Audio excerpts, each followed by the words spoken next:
Erkek yok süldürü var, katın baş bolgan ocak.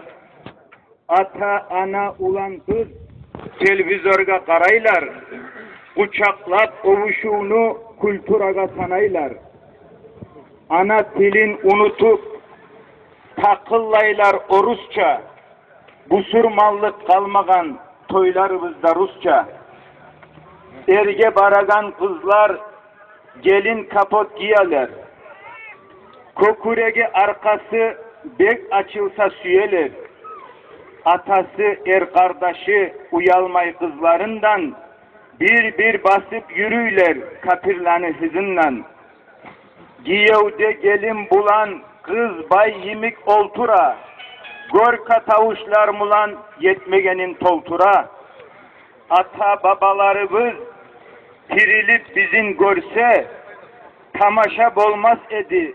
Kıynalıp kaytık olsa, Asiyat Patimat'ını Asya paça etkenmiz, Aminatka minadep ulu alga getkenmiz, atalar pahan bolgan, analar çitirapka, iki sözlü birinne naz söz bulan zaratka, ulallar narkamallar, kızlar maykalar giye, şarbarlar giyip özler sanın görsütme süye, sauna dep at aytıp açalar kahvahana,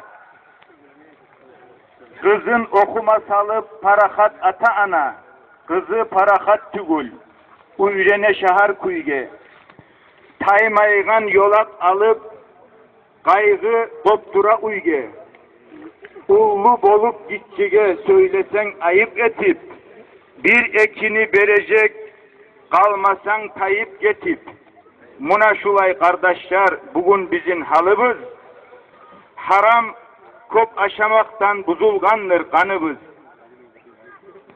Edep, namus, edepke, namus, yahga atı çıkkan kumuklar, naccaslaga yol verip, imbaşın kısıp puskan, busurmanlıkını taşlap, kapir yolunu alganmız, dini bizge art verip, ayak tüpte kalganmız.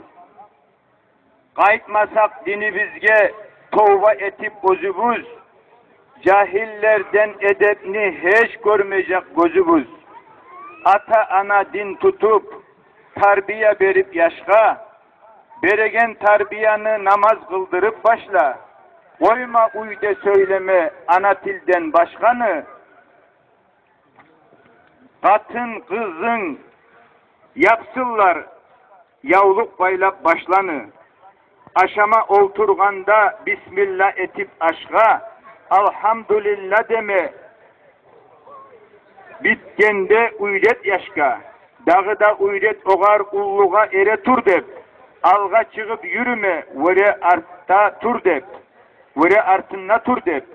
Şulanı da yürütüp Allah'a da yalvarsak, İnşallah umutlu, talaylı ocak bulmak. Vesselamu aleyküm ve rahmetullahi ve berekatuhu. Sabahımız barakallah. Hani biz, bilmesiyemiz, bizim Tanrı cemaatini, uluların